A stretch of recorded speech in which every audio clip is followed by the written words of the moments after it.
সাউন্ডটা খুব খারাপ ছিল, পরে ম্যাগনেট সাইডটা খুলে দেখলাম ভিতরের যে রোলারটা আছে এখন কোনো সাউন্ড নাই। এবং আমি বাইরে বিভিন্ন জায়গায় ট্রাই করছি, কিন্তু এটা দেখা গেছে এক একজন এক এক রকম সমস্যা, কানেক্টিং রডের সমস্যা বা পিস্টনের সমস্যা এরকম সমস্যা। এবং ভাঙা টুকরা কিন্তু ম্যাগনেটের সাথে বাড়ি খাইতো, যার কারণে কিন্তু অনেক বাজে একটা আওয়াজ হইতো মনে হয়।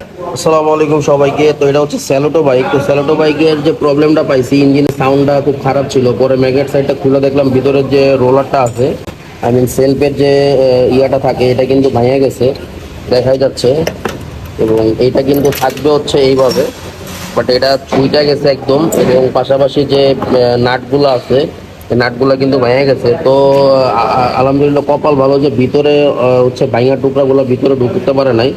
সাউন্ডটা পাওয়ার সাথে সাথে আমার কাছে নিয়ে আসছে, এবং এটা আমি নতুন নাট এবং রোলারটা চেঞ্জ করে দিব, ইনশাল্লাহ এটা ওকে হয়ে যাবে। তো এইগুলোই হচ্ছে সেই নাট যেগুলো ম্যাগনেটের পিছন থেকে ভেঙে গেছে। এই রোলারের ভিতরের যে নাটগুলো থাকে এইগুলো কিন্তু ভাইয়া গুঁড়া গুঁড়া হয়ে গেছে বা টুকরা টুকরা হয়ে গেছে, যার কারণে কিন্তু সমস্যাগুলো হইতো, বা ইঞ্জিন স্টার্ট দিলে একটা সাউন্ড করতো, স্টার্ট হইতো বাট একটু সাউন্ড করতো। তো ফাইনালি কিন্তু বাইকটা কমপ্লিট, ম্যাগনেট সাইডটা আমরা কমপ্লিট করেছি। এখন স্টার্ট দিব, স্টার্ট করো। যেহেতু এটা ব্যাটারিতে সমস্যা, আমরা কিক দিয়ে স্টার্ট করবো। স্টার্ট দাও। এখন কোনো সাউন্ড নাই। এবং ওনার যে জিনিসগুলো নষ্ট হয়ে গেছিলো, তার ভাঙা কিছু টুকরা হচ্ছে, এগুলো আমি আগেও দেখাইছি। এবং এই যে এই জিনিসগুলো পুরোটা নষ্ট হয়ে গেছিলো। এবং বাইকটা কিন্তু ভাই একটু সামনে আসেন, একটু কথা বলি। তো ভাই আসলে কি সমস্যা ছিল ইঞ্জিনে একটু বললেন?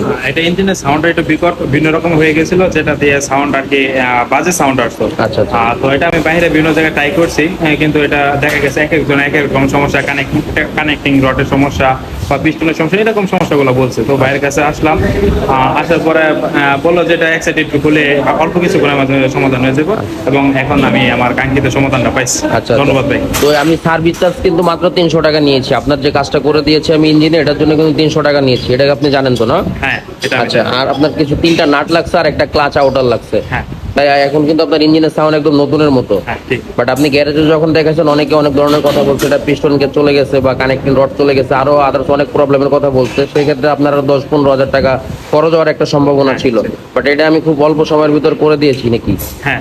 জি, ধন্যবাদ আপনাকে। আপনার সমস্যার সমাধান তো পেয়েছেন আপনি, ধন্যবাদ আপনাকে।